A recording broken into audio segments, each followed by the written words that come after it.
चुके हैं।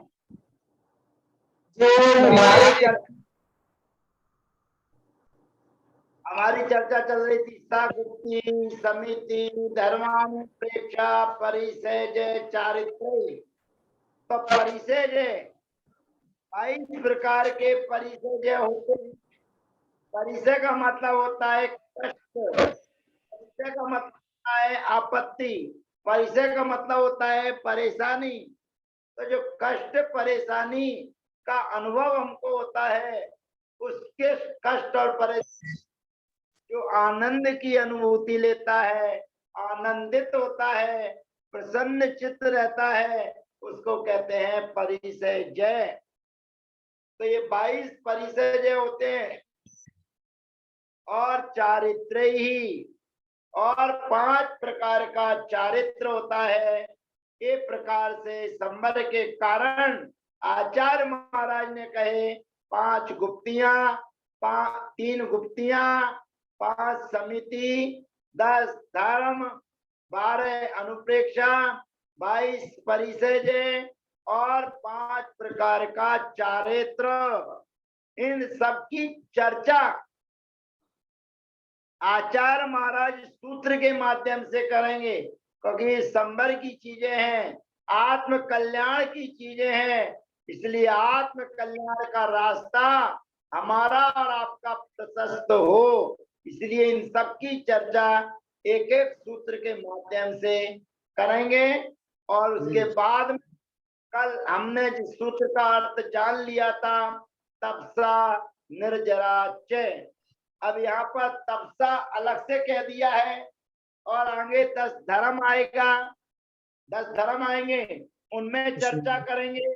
और उसके बाद अलग से भी बताने की कोशिश करेंगे, 12 तपों के नाम बताएंगे, 12 तपों में अंतरंग तप का नाम बताएंगे, बहिरंग तप के बारे में बताएंगे।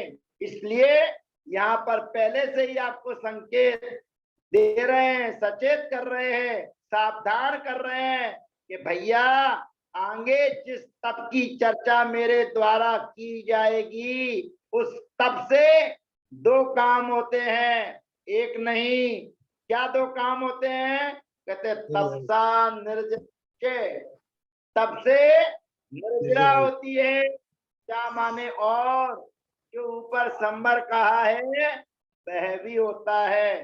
तो तप के द्वारा संबर होता है और तप के द्वारा निर्जरा भी होती है। इसलिए तप की चर्चा विशेष आचार्य भगवंत आपके सूत्रों में करेंगे। आज हमारे और आपका पास बहुत चिंतन मनन करने के लिए विषय मिला। 148 प्रकृतियों में कौन सी प्रकृति पुण्य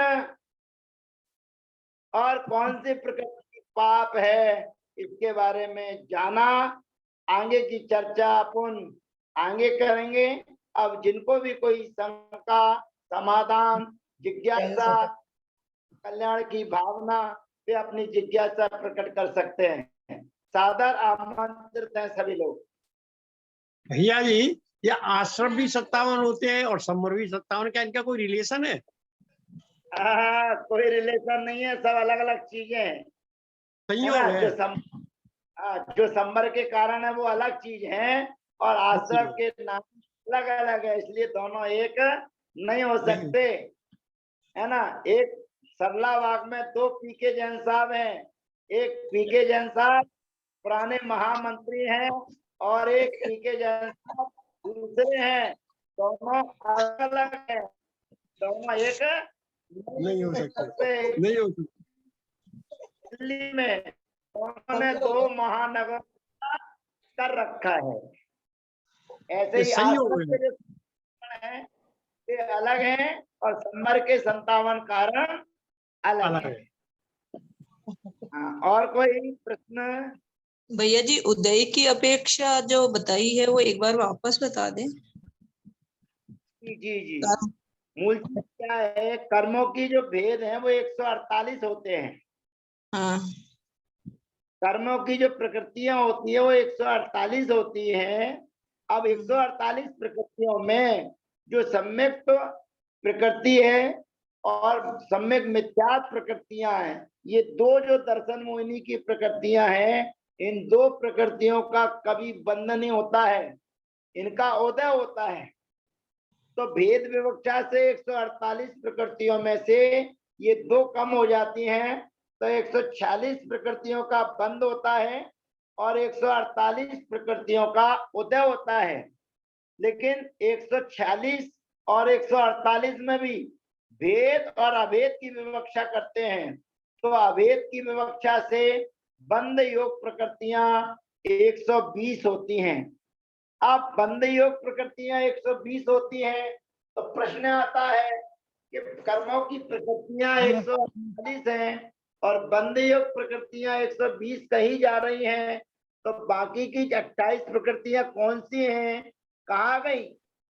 तो फिर उनको समझाया जाता है कि औदारिक आदि जो 5 शरीर हैं, वो 5 शरीर के अंतर्गत ही 5 प्रकार का बंधन होता है, जो औदारिक, पैक्रिय, कारक, तेजस, कर्म बंधन है, और वो ही 5 संघात हैं। तो कहते हैं 5 बंधन, 5 संघात और 5 औदारिक आदि शरीर, ऐसे 15 हो जाते हैं। तो 15 कहने की अपेक्षा उन्होंने केवल 5 का नाम ले दिया, औदारिक आदि शरीर। अब शरीर के अंतर्गत ही बंधन और संघात है, इसलिए 10 ये कम हो जाते हैं।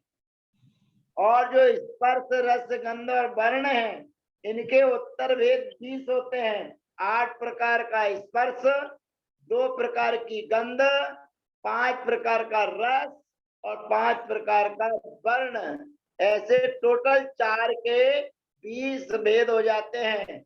लेकिन हम 20 भेद ना करें और एक एक भेद करें, एक स्पर्श, एक रस, एक गंध और एक वर्ण, जैसे 4 भेद अगर करते हैं तो इनमें से 16 हो जाते हैं।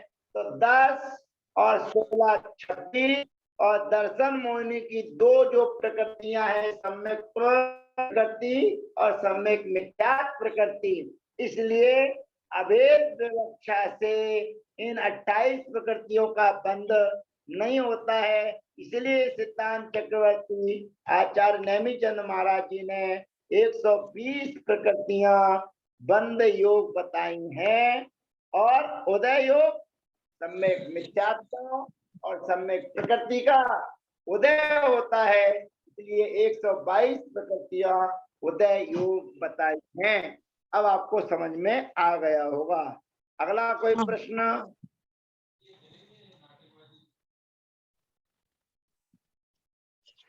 अगली कोई जिज्ञासा?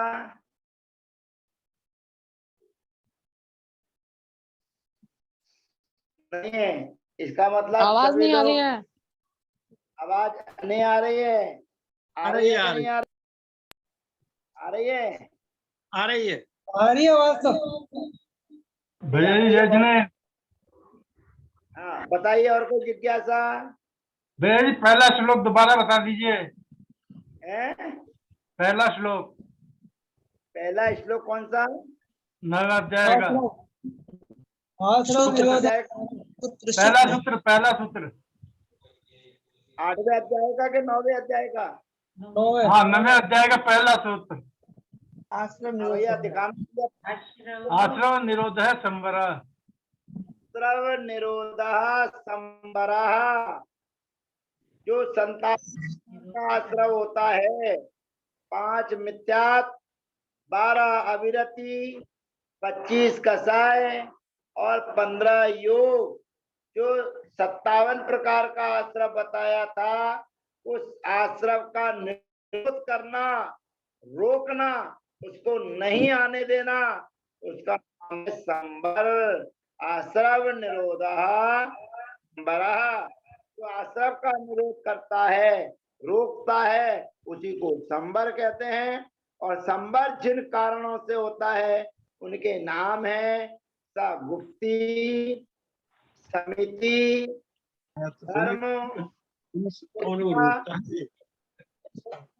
और चारित्रयी, माने चारित्र, सगुप्ती, समिति, धर्मानुप्रेक्षा, परिसय, चारित्रयी। ये संबर के कारण हैं। इनकी विस्तृत चर्चा, विस्तार से विवेचन हम कल से चालू करेंगे, क्योंकि सबके अलग अलग सूत्र आचार्य महाराजों ने गिनाए हैं कि गुप्ती क्या है, गुप्ती का लक्षण क्या है, समिति कौन सी है, समिति का लक्षण क्या है, ये आगे क्रम क्रम से बताए जाएंगे। बड़ा आनंद आएगा 9वें अध्याय के स्वाध्याय में। बहुत जिज्ञासा है अपने आत्म की, तो उनकी सब भावनाएं आपके बीच में आएंगी। आपका निजी पुरुषार्थ ही कुछ नया आयाम लेकर आ सकता है। और बताइए अगला कोई प्रश्न?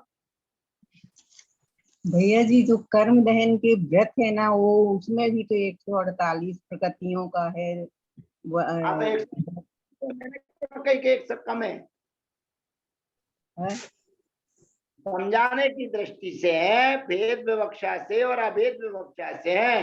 कर्म तो 148 ही है, न कम है और न है, लेकिन उनको समझाने के लिए, जैसे नामकरण के 93 भेद होते हैं, लेकिन नामकरण के आचार्य महाराज ने केवल 42 ही भेद किए हैं। तो 42 भेद करने से 42 नहीं हो जाएंगे। उन्होंने जो के भेद होते हैं उनके भेद नहीं गिने, उनको समूह रूप में गिन लिया, जिनको पिंड कहते हैं, पिंड प्रकृतियां कहते हैं, और भेद करके गिनेंगे अब पिंड प्रकृतियां कहलाती हैं। ठीक है? हाँ। और कोई?